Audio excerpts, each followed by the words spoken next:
change, Mr. Jefferson. More change than I could have imagined, Mr. Hamilton. Not the city itself. All cities swallow everything in their way. That's no surprise to me. That's why I abhor them.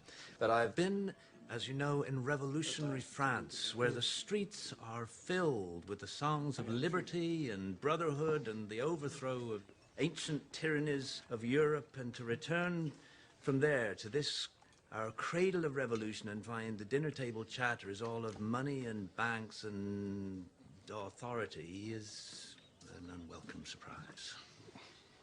Unwelcome, perhaps, but necessary. I must admit, Mr. Hamilton, I'm a little uncertain as to the purpose of the Treasury Department. No doubt its function will reveal itself to me in good time. The future prosperity of this nation rests chiefly in trade. Trade depends, among other things, on the willingness of other nations to lend us money. And how would you propose to establish international credit? Our first step would be to incur a national debt.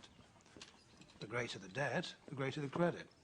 And to that end, I have recommended to the President that Congress adopt all the debts incurred by the individual states during the war through a national bank. The idea being that if the states owe Congress money, then other nations will feel more inclined to lend it to us.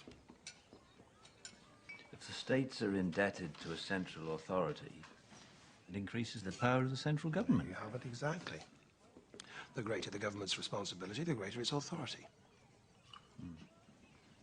The moneyed interest in this country is all in the north, so the wealth and power would inevitably be concentrated there in the federal government, to the expense of the south.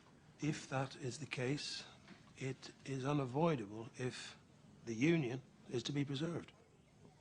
I fear our revolution will have been in vain if a Virginia farmer is to be held in hock to a New York stock jobber, who in turn is in hock to a London banker. The opportunities for avarice and corruption would certainly prove irresistible. Well, there you have it, as I have heard said. If men were angels, then no government would be necessary. Well, sadly, that is very well said. But there can be no question. Our nation cannot bind together without powerful central government. But we must also accommodate the needs of our constituent states, both North and South. The power of one must check and balance the other. And to that end, we must dedicate all of our energies and our care. I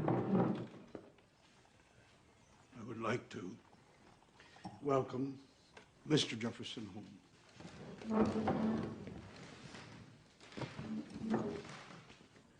Mr. Secretary of State. Here. Mr. President, gentlemen.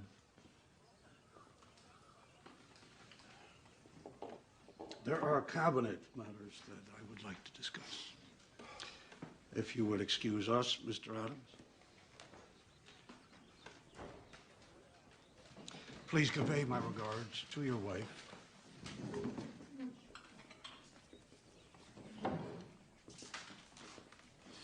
Gentlemen. John. Mr. President.